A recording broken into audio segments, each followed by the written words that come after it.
siz menga bir so'm pul berdingizmi? Yo'q, aka bermoqchi emasman. Lekin yod emas. Bular hammasi aslida go'shtlik. Hattoki bedanani ham go'shtini yesa bo'ladi va yeyishadi. Lekin imini zotdorlari yeyilmas ekan. Bu qo'ylar nomodoy Yeyiladi. Yuring. Shu joyda bitta sizga masalan, mana klichkasi bo'ladi, aka, zotli narsani klichkasi hamma kulyapti-ku. Falonchini o'g'li, pistonchini o'g'li olsalar, uni ot qo'ymasangiz bo'lmaydi. Iloji yo'q. Men sizga hozir bitta qo'y anaqasini, qo'rasini ko'rsataman, aka. Klichkasini aytishga majburman. Assalomu alaykum, yaxshimisiz? Charchayapsiz? Tinchsiz? Ikkalasi 500 mingdan oshgan. Men bunchalik darajada qo'yga odamlarimizdan qiziqishini bilmagan ekanman. Va negativ ko'payib ketdi menga nisbatan ham. Men anaqa bo'lsam, after kanal bo'lsam, menga qo'yga aloqasi yo'q. Men savol beraman, javob olaman. Bizga bitta javobda bu odam shuncha pul tikib yangi qon kirg'izyaptilar O'zbekistonga-da. Ertaga hammanikiga kirib boradi bu narsa. Inshaalloh. Hammanikiga kirib boradi. Kelajakda baribir Kelajakda bu odamni ancha mehnati singan. Inshaalloh.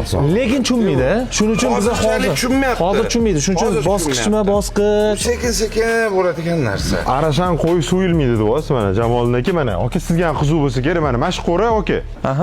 Jamolniki ham yaxshi tushunadi. Hammasi blandinni primoy bolalar, aka. Blandin deganingiz?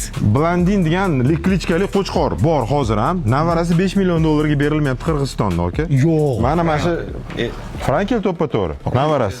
Kulmaylar, 5 million. 5 million dollarga berilmayapti. Blandin navarasi. Tanker o'g'li bo'ladi. Endi negativ yozishdan oldin odam o'ylash kerak-da. Klichka bekorga qo'yilmaydi. Quloqning nomerini hech kim tushunmaydi-da uni. Mashina primoy bolalar. Aka, mashinalar hammasi so'yiladi. Bittasidan tashqari. Bitta sal parametr yaxshiroq.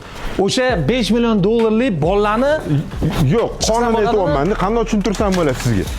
Mana buni otasi, aka, legenda bo'lib turibdi hozirgi kunda. Umuman mировой legenda bo'lib turibdi hozir. Hamma taniydi. Hamma taniydi. Tushunasiz? Blandin degan qo'chqor bolalari, Blandinning navarasi bor, boshqa o'g'lidan tushgan. O'sha 5 million dollarga berilmayapti. Frankel degan qo'chqor. Qirg'izistonda Don Bayke deymiz, Doniyor Bayke deb turibdi hozir. Ular ham mehmon bo'lishgan qo'ramizda, kelishgan, ko'rishgan. Nima demoqchiman gapim bilan? Har bitta zotdor qo'chqor ham har doim zo'r parametrli nasl bermaydi. Nimaga so'yiladi bular? Misol, go'sht uchun so'yiladi mashallah, aka. Qurvollarga ham so'ydi bitta o'g'lini. Shoxli mana misol uchun. Kelmagan, razrezi kelmagan dumba razrezi va hokazo. Bittasi sal normalniroq, u endi zot hisobida sotiladigan. U bitta burchak edi. Bu o'sha parametrlarga javob bermagani uchun so'yiladigan. To'ppa-to'g'ri. Chiroyli emas. Parametrlarga to'g'ri kelmagani uchun. Parametrlarni kim belgilaydi? Yo'q, Shundan ham zotidan tushib qolishi mumkin.